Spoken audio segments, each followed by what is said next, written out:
guys, what is an inclined plane? A plane set of an angle to the horizontal, especially a simple machine used to lower or raise a load by rolling or sliding.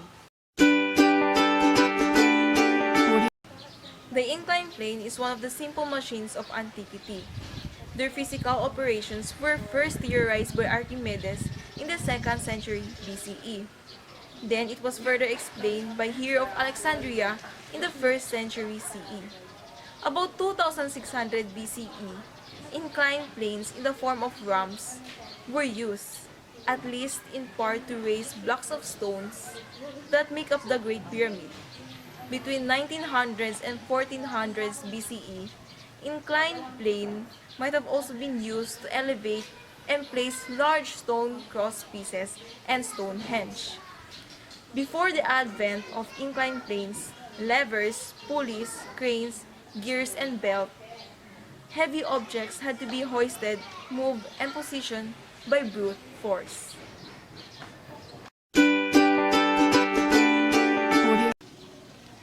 Friction is a force that is created whenever two surfaces move or try to move across each other. It always oppresses the motion or attempted motion from one surface to another surface. Friction is dependent on the texture of both surfaces and is also dependent on the amount of contact force pushing two surfaces together. Frictionless or non-friction is just an opposite of friction, but it doesn't mean that there's no gravitational force. It just means that the gravitational force doesn't contribute to the work. In general, there are several forces that do work on a moving object.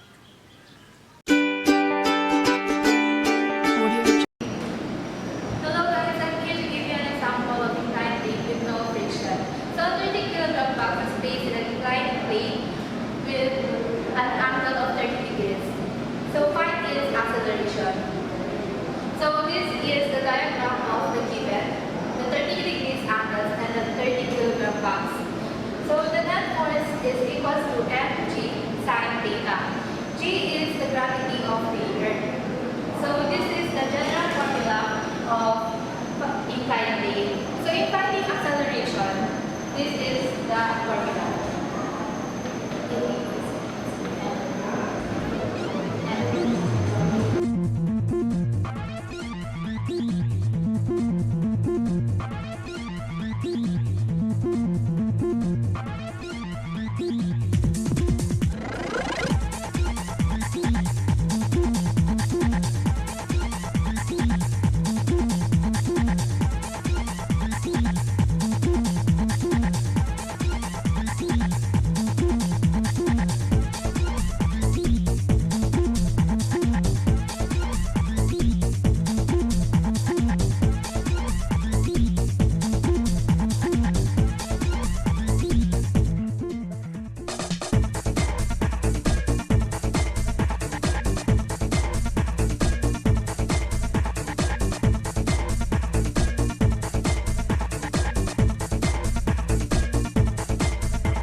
Start making a drawing, have a mass and inclined plane. The angle that the inclined plane makes the horizontal theta is 30 degrees.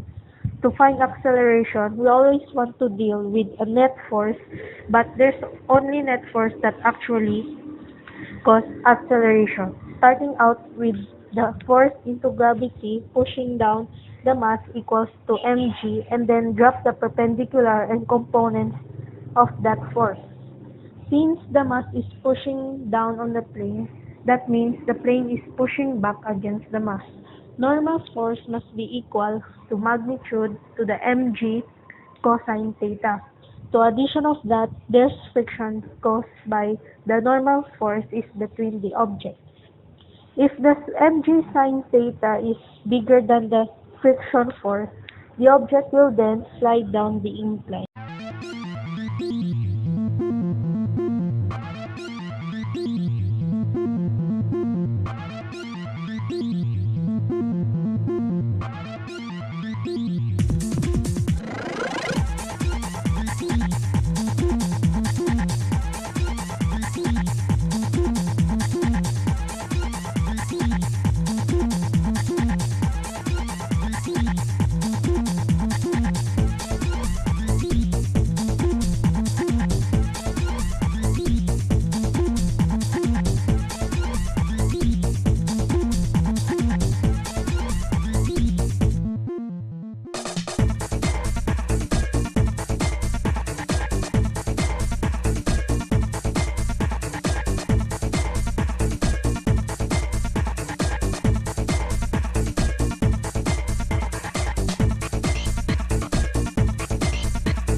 show you another example of an inclined plane. A seesaw. Hello, happy Valentine's